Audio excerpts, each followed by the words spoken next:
Administrator of the Environmental Protection Agency. Mr. Ruckelshaus is speaking in the distinguished series of Landon Lectures on public issues here at K-State. The title of his address, The Crisis of Trust and the Environmental Movement.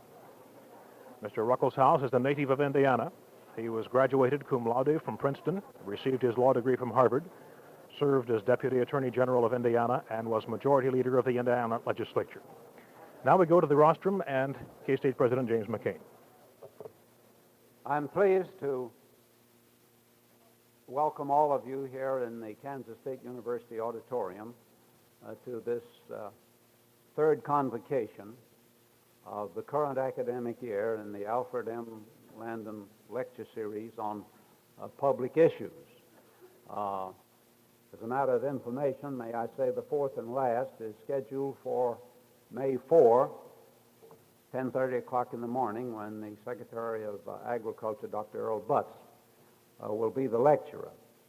I'd like at this time to have you, as we traditionally do, recognize the persons on the platform, starting with Mr. Joe Hyder, Professor Joseph Hyder, who's chairman of the Student Faculty Convocations Committee.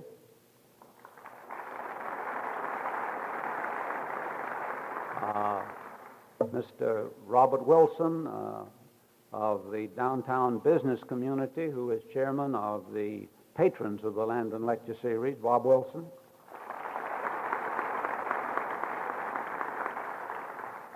And then this fine gentleman, the favorite adopted son of Kansas State University, whom we honor through this lecture series and who richly deserves the honor, a man who increases in stature from year to year as an elder statesman.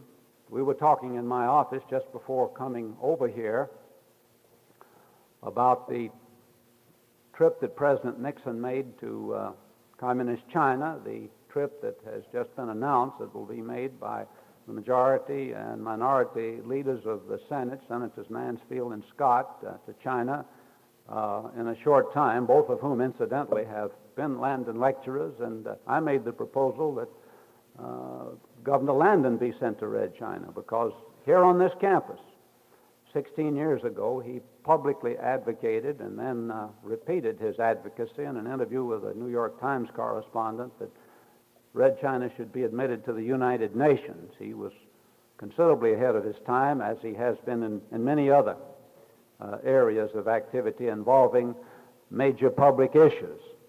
And I'm sure at this time you'll want to give a ringing welcome, indicating your respect and admiration to our special guest, Governor Alf Landon.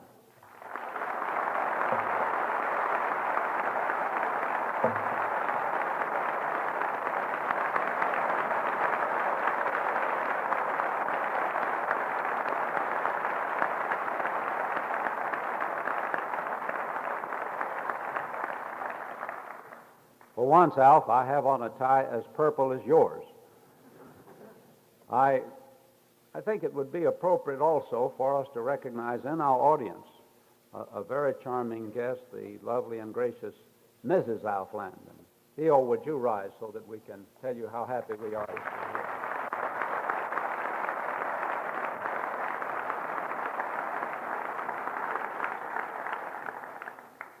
This morning I introduced to you our 20th Landon Lecturer. This has been a remarkable series in a number of respects. In one respect that only occurred to me today, because in the case of the other 19 lecturers, we had no problems with the weather. And this was particularly gratifying, since most of them, all of them in fact, were men in positions of high public responsibility, on whose time and energy unusual demands were placed, and who had to come to Kansas State on a very tight schedule. In the case of several of them, they had to fly here in the morning and be back in Washington or wherever their headquarters were in the mid-afternoon. And yet in every instance, we had no problems with their planes landing or weather problems that interfered with their schedule or prevented the speaker from arriving. But, of course, when we invite the nation's leading executive in the field of the environment, we have environmental problems. And our speaker, who engaged for several hours in important hearings that his agency conducted in Washington yesterday, left Washington, flew out here in a jet that could not land at the Manhattan airport last night at a reasonably decent hour. He had to land in Wichita, where he got an automobile and drove to Manhattan, arriving in Manhattan at 2:30 o'clock this morning. I'm amazed at how vigorous and bright and cheery he is. I doubt if I could crawl around on all fours after following that kind of schedule, but this is some indication of the vigor that is being applied to the problems of the environment, and we're very fortunate indeed that he's here. I'm glad that what he dealt with was fog rather than smog. I would have felt very guilty about the problems he faced. Our speaker is the Honorable William Doyle Ruckelshaus, Administrator of the Environmental Protection Agency. I have some biographical data that I'm sure will interest you. Mr. Ruckelshaus was born and raised in the state of Indiana. He graduated cum laude from Princeton University in 1957. He earned his Bachelor of Laws degree from the Harvard Law School in 1960. From 1960 to 1965, he served as Deputy Attorney General for the state of Indiana, and in 1967 became the majority leader in the Indiana State House. In 1969, he was appointed as Assistant Attorney General of the United States, and in 1970 as the first administrator of the newly formed Environmental Protection Agency. As administrator, he is the chief enforcer of federal laws on air and water pollution, pesticides, radiation, solid waste disposal, and water supply. I've reminded our speaker that he is not only addressing you in his capacity as a Landon lecturer, but he is also addressing one of the events scheduled as a part of Women's Awareness Week at Kansas State University. I have, of course, read with great interest about Mr. Ruckelshaus's activities in his important new position. I guess there was much skepticism as to whether an agency of this sort could actually function effectively when it was established. I clipped from Time magazine a few weeks ago an article that I thought might have 2 or 3 sentences in it that would be appropriate to be read as I introduced him, because certainly Mr. Ruckelshaus has comported himself with distinction and great effectiveness in his position, and this acknowledges the fact. And I'm reading from the statement. "You're the enforcer," President Nixon told William D. Ruckelshaus when he swore him in as Environmental Protection Agency's first administrator. As an afterthought, he added, "You're going to be called a lot worse."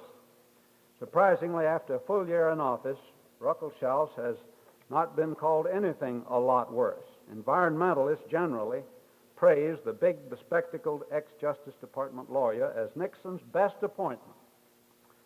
Even businessmen temper their complaints. In Washington, one good-humoredly introduced Ruckelshaus, who comes from a long line of Indiana Republicans, as the greatest friend of American industry since Karl Marx. And one other comment from the story. Ruckelshaus has not hesitated to dispute other federal agencies' plans when they concerned environment. As a result of such actions, Ruckelshaus has been called the loneliest man in Washington.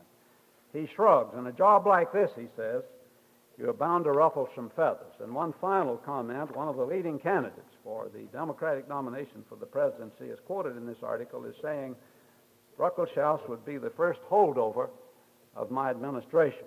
Coming from the opposition, sir, that's high praise indeed. Mr. Ruckelshaus' address is "The Crisis of Trust in the Environmental Movement," and I take great pleasure, consider it in fact a high honor indeed, to be able to present him to you at this time. Mr. Ruckelshaus.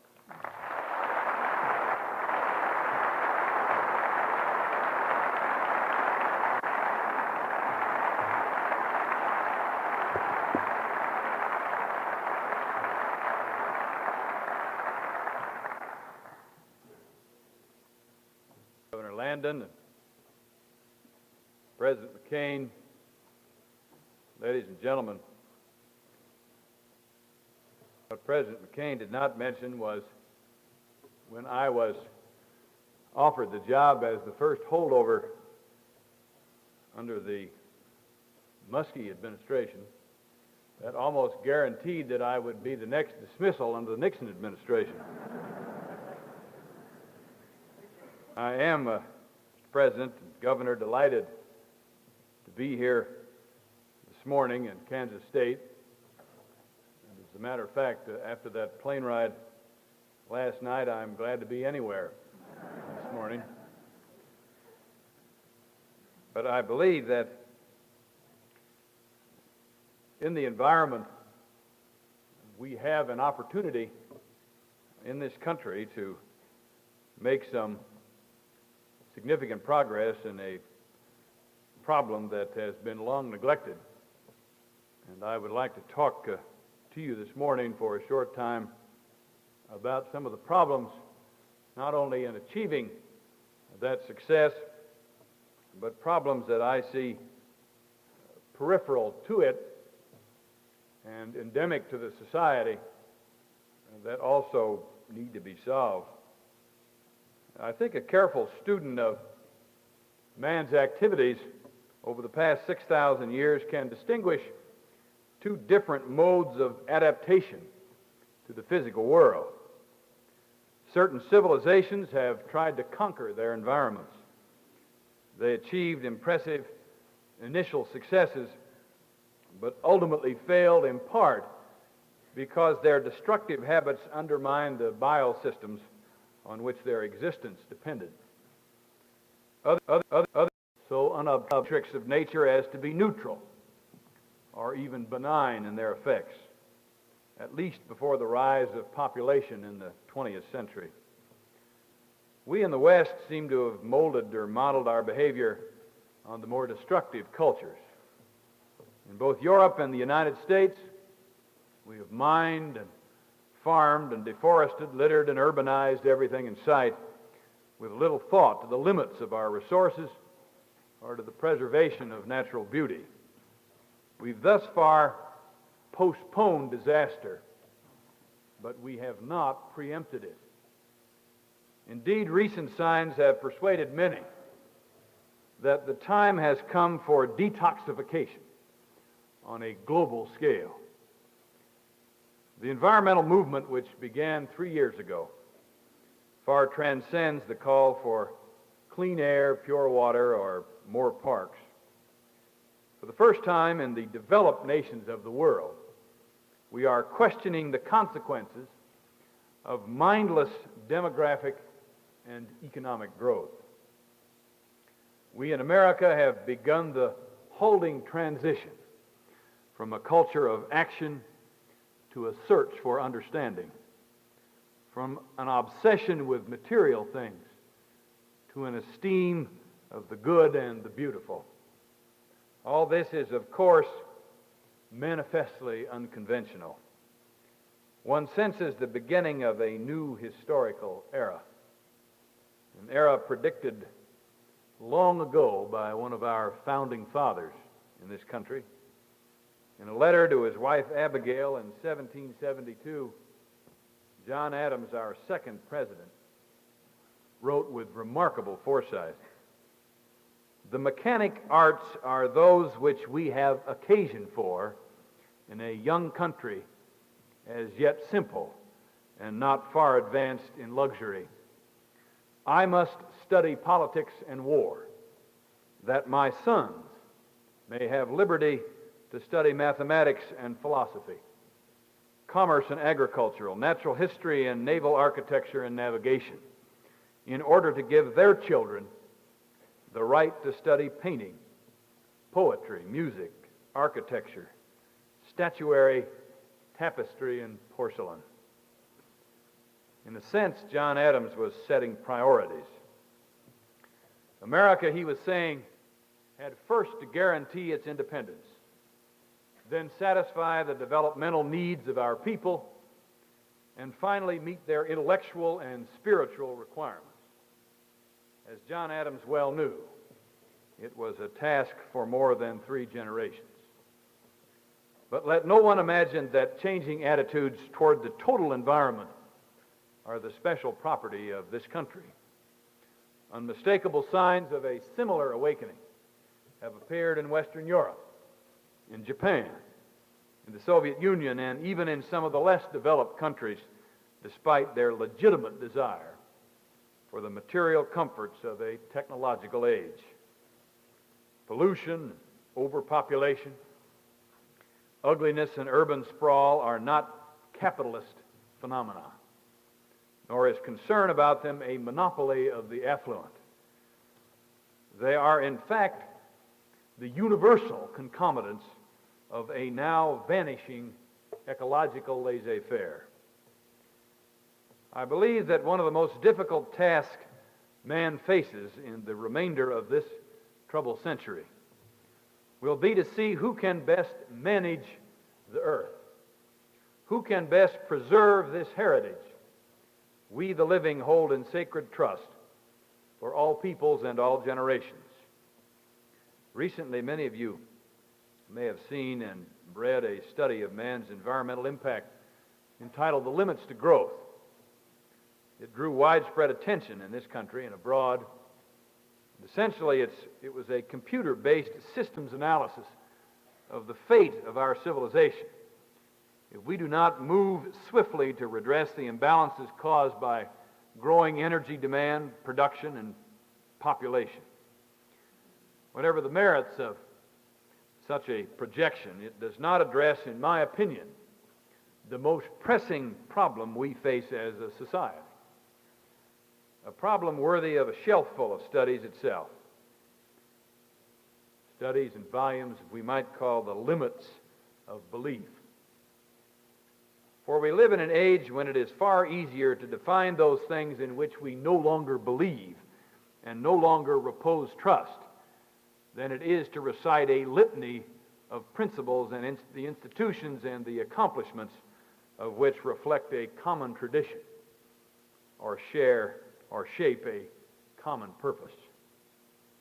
When faith is shaken and tradition becomes suspect in a nation, it can reflect many things.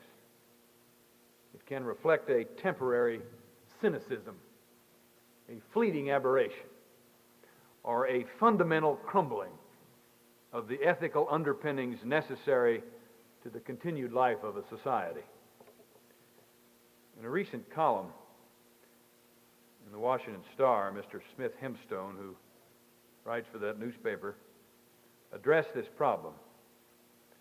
And he said, morality, like faith, is a delicate plant which can flourish only when it is passed down from generation to generation among familiar landmarks which testify to the cadenced rhythm and immemorial permanence of things. When ancestral graves are no longer tended and the sayings of old men cease to be thought wise, the disposition to look beyond one's immediate and apparent advantage becomes slight. It may be that in this country the limits of belief have already been reached. In the last 16 months, I've traveled all over this nation, and one phenomenon has struck me more than any other, and that is the mistrust of our basic institutions is almost rampant. This mistrust extends to business, to government at all levels, to educational institutions, to the professions, from the lawyers to the TV repairmen, even to the churches. And perhaps this near epidemic of skepticism has been induced by a decade in which government has consistently bit off more than it can chew, has consistently overpromised and underperformed. As a society, we've tackled all kinds of social problems with great energy and expenditures, but have little to show for our well-meaning efforts. If we've learned anything in the last 20 years, It seems to me it should be to appreciate the intractability of social issues, to be realistic in our assessments and honest about the limits of human solutions to human problems. Nowhere is this more critical than in the environment. For renovating our ravaged earth is not going to be quick or easy or cheap. Yet what our society badly needs are some successes. The renewal of a belief that we are capable as a people of coping with our own complexities. I believe that with the environment, we have a chance for such a success. It won't happen overnight, and it won't be easy, but we can make progress.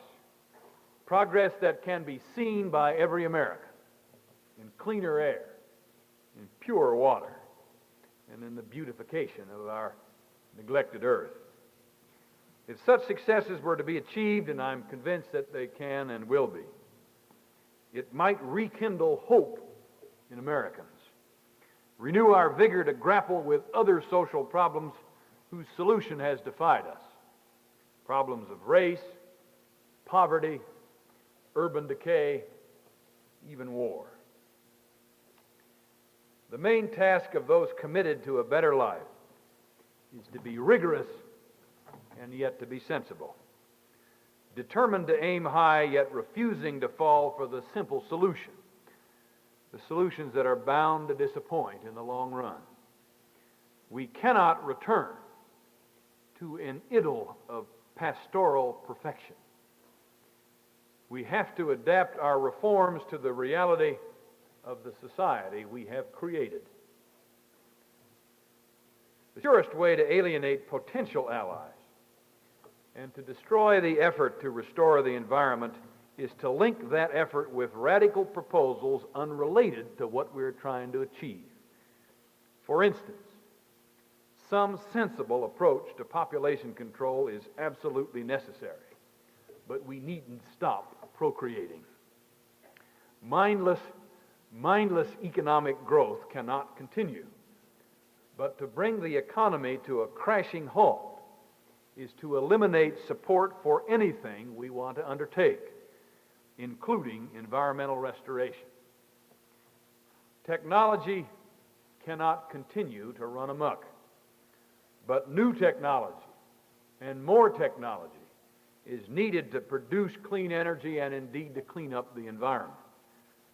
What we need at this point in the environmental movement is a good dose of old-fashioned Kansas common sense, the kind Alf Landon represents. Over a third of a century ago, he observed, if a tornado rips the roof off a house, we don't tear down the walls and abandon the whole structure. We put on a new and a better roof, strengthening those parts discovered to be weak. The question, therefore, is not whether there shall be growth. There will be growth of one kind or another as long as man struggles to perfect himself. The question is how to define it, how to plan for it, how to limit its deleterious consequences over a span of decades or even centuries. Indeed, the emergence of environmental concern gives us a unique opportunity to prove that we can create a society that is clean, safe, quiet, and beautiful, and yet also provide man's legitimate material needs. We Americans certainly came to this sophistication at a very late hour. I think it must be conceded by any fair-minded person that until recently, our anti-pollution laws were not taken seriously or indeed used at all. The early water laws of the 1880s and 1890s were not enforced. The newer air and water laws in the 1950s and 1960s were weak. They were very weak in some instances, but in no case were they as weak as the will to use them. We got nowhere. There was reason among our people, there was legitimacy among Americans for distrust, even disillusionment. But today we are in motion. Much has been achieved in just the last 2 years. In the 16 short months since the creation by the President of the Environmental Protection Agency, we've announced national ambient air quality standards to protect the public health and the environment. Under the Clean Air Act of 1970, these standards must be met in a strict time frame. We've initiated the same sort of program in water pollution through a national permit program that will put each industrial discharger in this country on a schedule of abatement to protect the waters receiving their effluent. In other words, we have been laying a foundation for solid progress. The result of these efforts, and I think it's important to realize this, the result will be appreciably cleaner air and water in this country in the next 3 or 4 years. It will not restore the conditions of 1492 or 1620 or even 1776, but it will be an unprecedented achievement in the environment. In addition to the failures of the past, to the fact that we've been promising more than there's any possibility of delivering, and to the ultimate disillusionment that followed, and in some instances a loss of hope, and even a blind lashing out against a society that people felt had betrayed them. Maybe the crisis of confidence we as a nation are experiencing today lies in part in an assumption undergirding many cries for reform. That assumption is utopianism, the belief that man is capable of perfecting himself and his society. In my view, the danger of this assumption, when applied to politics, is that if you really believe you can make everything perfect, you are likely to adopt rather drastic kinds of solutions to achieve social goals. If these solutions fail, they inevitably lead to even more extreme positions and ultimately to some form of authoritarianism. We can read this lesson in history over and over again, most recently in the grim annals of the French and Russian revolutions.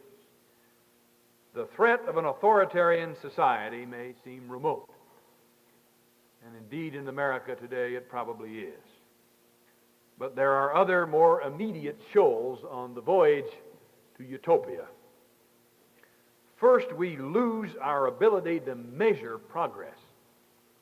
If it is possible to achieve absolute equality of opportunity, to abolish prejudice forever, or to attain perfect love or total freedom or absolute purity of the air and the water, then any approximation of these ideals must fall short. Progress cannot be measured then by the way in which man always advances, one step at a time, but rather in terms of failure to achieve the ultimate, the utopia. In that sense, man will always fail, will always despair. Second, in believing we can achieve perfection, we ensure that some will cop out, will give up, will quit the field of moral and mental struggle when disappointment sets in, as it always does.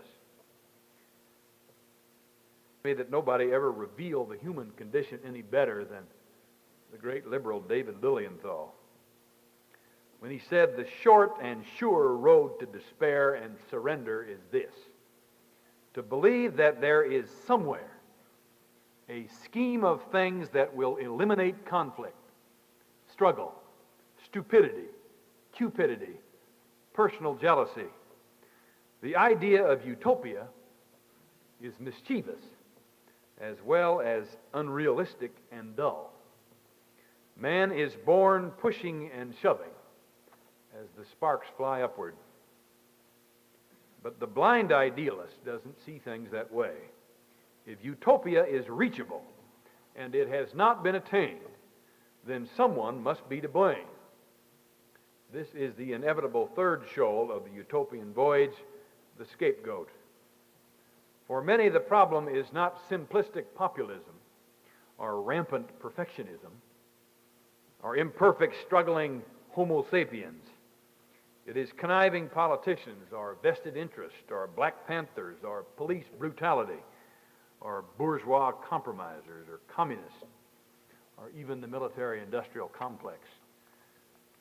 The belief in man's ability to perfect his home, his only planet, is a logical but dangerous extension of our penchant for utopian thinking. If we believe that the environment can be totally restored, whatever that means, how do we assess progress? Do we restore it to its condition 50 or 100 or 1,000 years ago or earlier? Even if we could agree on environmental perfection and what the good life consists of, still we are bound to fall short of that goal and to despair. And then the search will begin again. Who did it to us? Now, we've got to emphasize that this does not mean that we don't try, that we don't recognize that as a nation and indeed as a planet we have raped our air, land, and water, and that we must pay the price to restore the defiled. Striving, pushing and shoving as the sparks fly upward is man's greatest challenge. Not to try is to admit defeat or deny the existence of the problem. But try knowing our efforts will not be wholly successful, and try knowing that the real fulfillment is often in the trying itself. I believe profoundly that earth renovation is tantamount to self-renovation. The key not only to a clean and orderly society, but to greater human happiness as well. I envision a time when the majority of our people will regard it as an essential aspect of good citizenship to incorporate the precepts of environmentalism into their daily lives. But to be an effective practicing ecologist, the American people must understand the complexities of every contemplated action. Many of you in this audience today must participate in the grassroots formation of public opinion and citizen action on these vital matters. Oliver Wendell Holmes once said that a man is required to take part in the great causes of his time or be judged not to have lived. I suppose in this week we ought to emphasize that that also includes woman as well as man. It has never been more true than today. What awaits us is a world of unparalleled danger and therefore of unequaled opportunity. It is not a time which can give much comfort to the smug or the faint-hearted, but it must surely stir the minds and souls of those who reject the sedentary life. We must question some of the most hallowed notions of our culture. Concepts of family size, energy use, waste, success, technology, and uncontrolled growth, which constitute the very foundation of the thrust of America these last 200 years. The evidence is overwhelming that industrial civilization will change dramatically within our lifetimes if it is to sustain a high level of culture for centuries to come. We must build a world where human beings count for more than machines. This, then, is the meaning of environmentalism in our time.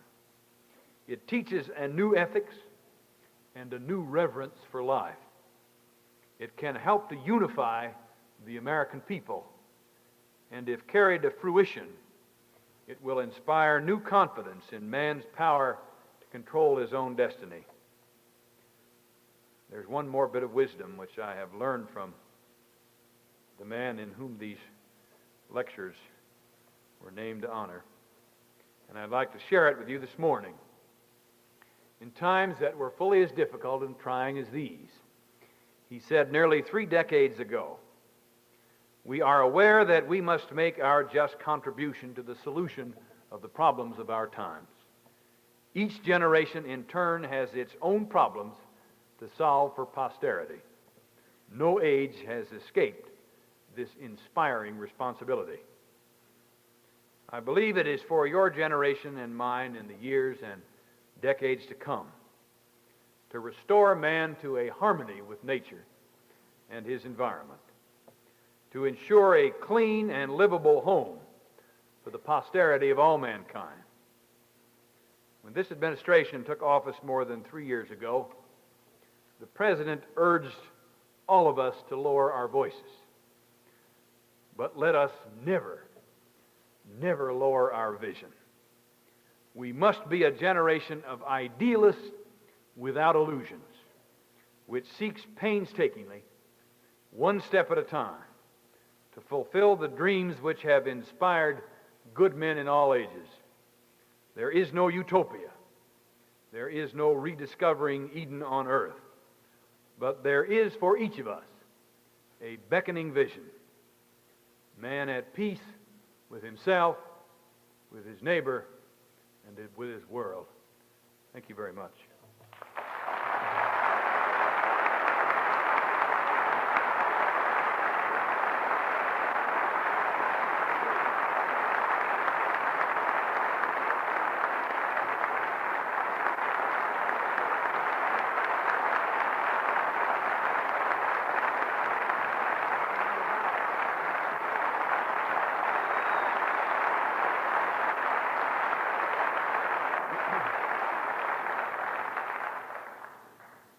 Ruckelshaus, your eloquent and scholarly address gives us even more confidence in your ability to administer a major national program which deals with what is probably the most crucial single problem which faces us at the present time. I'm especially grateful for the manner in which you place this problem of the environment in a philosophical setting. I noticed a newspaper editor friend of ours in the audience who has made it a practice to assign a grade to each of the lectures delivered here by Landon lecturers, and I have absolutely no doubt that he's going to give you a grade of A+ on the lecture you've just delivered. Mr. Ruckelshaus has agreed to answer questions from the audience. I might add that we're happy that the fog has dispersed and he can get away on his plane after lunch because he has an afternoon meeting in Indiana and he flies tomorrow morning with President Nixon to Canada. I add that to the information I gave you about the problems of his getting here to give you some notion of the demands upon him. And I'm very grateful that he will answer questions. And I will take the first question and repeat it, and then I will ask you if you would do the same thing with other questions that I ask, because the people who are taping this to be televised are anxious to get the questions as well as the answers on the air. All right, who has a question? Yes. Why was DDT banned rather than completely removed from the market? Might be some confusion in the audience as to the difference between banning and removing it from the market. The action that we took about a year ago involving DDT was we had two choices, either to suspend immediately its interstate shipment or to institute an administrative procedure called cancellation, in which we trigger administrative hearings in which we weigh the risk of the continued use of the pesticide against its benefits. In order to suspend immediately its interstate shipment, there must be a finding that there's an imminent and substantial endangerment to human health. Under all of the information and studies that we were able to get, I could not make such a finding. I can remember trying to make that decision in March of last year when I called about 15 of the top toxicologists in the country to Washington to ask them what they thought about the hazard of DDT to man. And the opinions ranged from one man who said he thought you ought to get out of any county in which DDT is being used to another who said he thought you ought to put it on your cereal every morning. And all of these men had, some of them been studying DDT all their lives. This may have said something about those men, but it is a very difficult problem, and we have just completed 8 months of hearings on DDT. We have a record which would almost reach this ceiling of people that have testified on every facet of the problem. I have to make a decision by the middle of June as to whether we finally cancel or remove from use DDT. I can't announce that decision here, obviously. The hearings have been completed. The hearing officer will make a recommendation to me, and then we'll have oral arguments by people on both sides as to what should be done, and by the middle of June we'll announce a decision. I think in the case of DDT, this is probably the proper way to go about determining what should be done. There is a good deal of emotionalism on both sides of this issue, and what I've got to decide the issue on is the facts. And that was the purpose of this hearing. Yes? The question is whether I see or foresee the need for direct governmental control of population.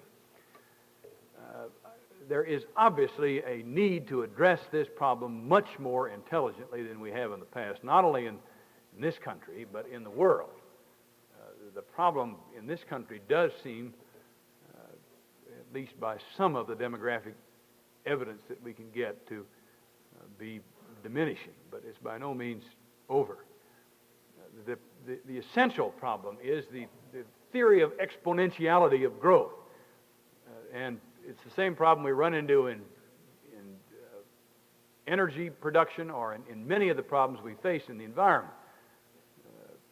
About the time of Christ, there was something in the neighborhood of 200 million people in the world. Now, in the beginning of this century, there were, and it dipped down and up for about 16 or 17 centuries. But then at the beginning of this century, there were 1,750,000,000 people in the world in 1911. Today, there are 3.5 billion people in the world. At the present rate of population growth in the world, it is doubling every 33 years. So that by the year 2000, we'll have 7 billion people in the world at the present rate of growth. And the year 2035, there'll be 14 billion people in the world. That's 11 billion more than we have today. Now, you may say, well, that's you take the exponentiality, the doubling, and where the curves just stay pretty calm until all of a sudden they shoot up when that doubling occurs from 7 to 14.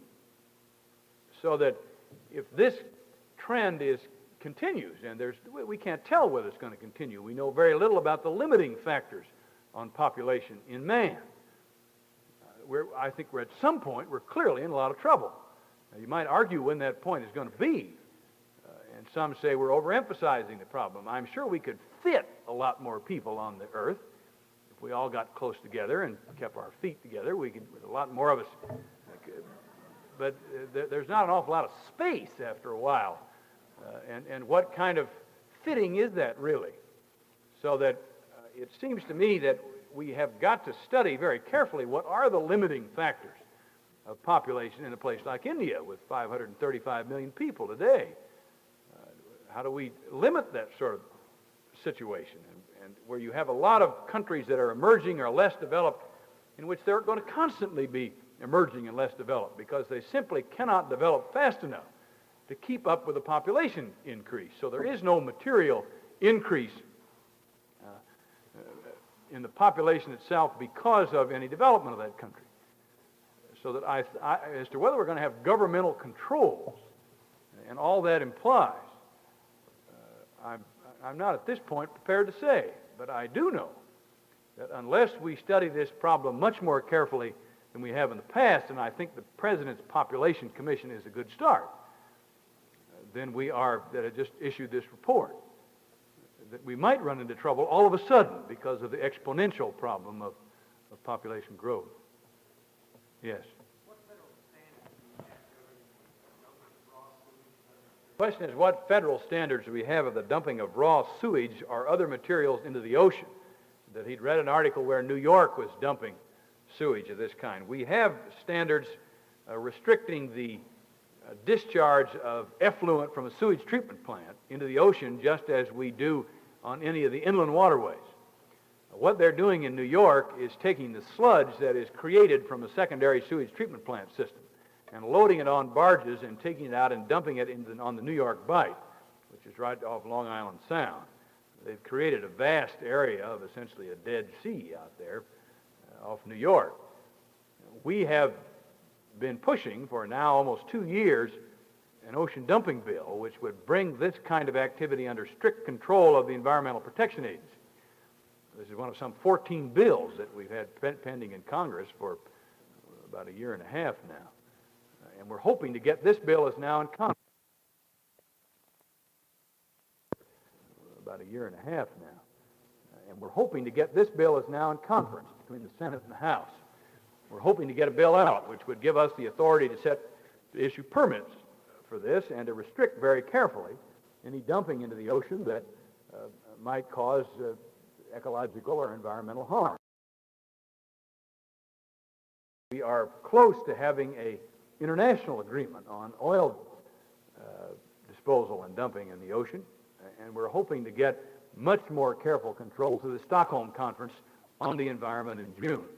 But there are no really effective laws now to control dumping other than a direct outfall from the land. Yes. The question was that the laws that we now have are vague, and that the one that I referred to went back to 1899, although that is the Refuse Act. The one I referred to as the 1956 law. But what kind of enforcement actions do we now have? It's a very good question, because what we've done as a society is decide to do something about pollution by setting standards and enforcing it. And the problem isn't with the process. The problem is we've never used it. We've never really enforced the standards that we've set. Well, we're starting to do that. This agency has been in existence now a little over 15 months, and we filed over 358 enforcement actions in water alone against major municipalities, against Atlanta, Cleveland, and Detroit, and many other cities in the country, against most of the major corporations in the country. I'm not trying to single them out to blame the whole thing on them, but we have used these laws and we have been enforcing them. And the result has been that we are getting voluntary compliance now. We are getting agreements in writing with industries to abate pollution that we never got before. We are accelerating greatly this enforcement process. And I believe that if this process is used and used properly, it will result in an appreciably cleaner environment. And one of the problems that we have had in the past is that there has been at no level of government adequate enforcement or adequate use of these laws, and there has not been the demand from the society that they be enforced. So that it is to try to look for scapegoats in this problem, we might just look at ourselves, because nobody prior to 3 years ago was really pushing environmental cleanup. 12 years ago, I was an attorney for the Stream Pollution Control Board in the state of Indiana, and if we went out and sued somebody, which we often did, in both cities and industries, you couldn't get anybody interested in it. You could get a lot of people concerned about it because you're about to put somebody out of business or drive industry out of the state, but you couldn't get any support out of the general public for what was being done. And the consequence was that at most governmental levels, they simply didn't enforce these laws. But now that the public is demanding that something be done, it's being reflected in Congress, in the administration, it's being reflected in many states where stronger laws are being passed and enforced. So that the people can have a tremendous impact, as they've had in this issue, in getting solutions to problems that we face. Yes?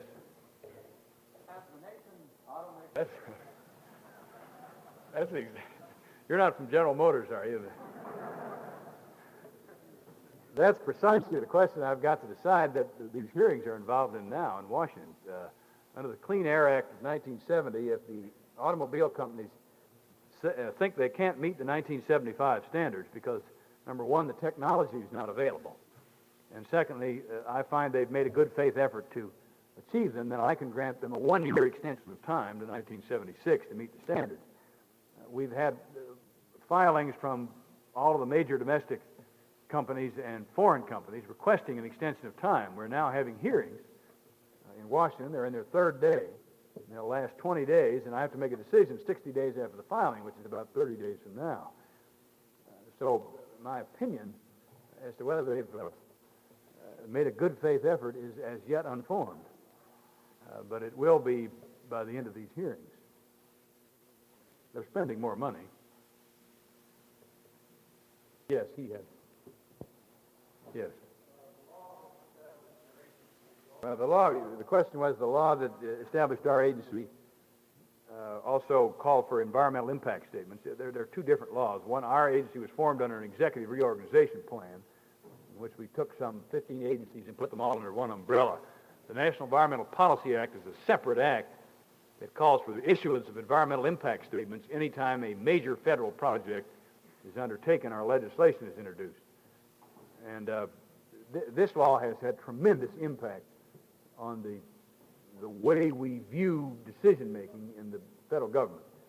The Alaska Pipeline is an example. The Interior Department has that ultimate decision. And they issue a draft environmental impact statement, then all the other agencies of the federal government and the public, acting through any group that want to comment to the department issuing the statement on the advisability or the adequateness of that environmental assessment. And then they revise that assessment and issue a final environmental impact statement. And that environmental impact is one of the factors that's weighed along with others in deciding whether they should go ahead with the project. The process has worked very well. It has stopped a number of projects that otherwise would have gone forward at great harm to the environment. In the Alaska Pipeline, the Interior Department issued a statement last January, a year ago January. And our agency, among others, commented. And so they withdrew the statement and went back and have now spent some $9 million in giving an environmental assessment to that pipeline, which has resulted in some 9 volumes of statement. It probably is the most thoroughly considered, environmentally considered project in the history of man. Now, that doesn't mean that we ought to go ahead and build the pipeline. What that means is there is no way you can build a pipeline without having some impact on the environment. But they have given as careful an assessment to what that impact is as possible. Now they have to weigh that adverse impact against the benefit to be achieved from getting the oil out from the North Slope in Alaska. And that decision will be made by the Interior Department. But the impact statements have had an enormous influence on decision-making in the government, and I think they should be adopted by every level of government, and the same kind of question ought to be asked by an individual before he does something. Yes.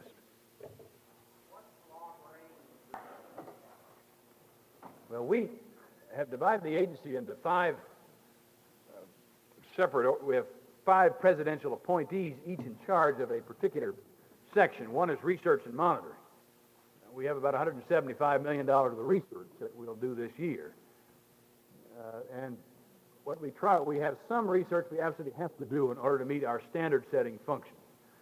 We have a sulfur oxide standard. We've got to know what impact it has on public health and on the environment. We've got to do that kind of research. And so that comes right off the top.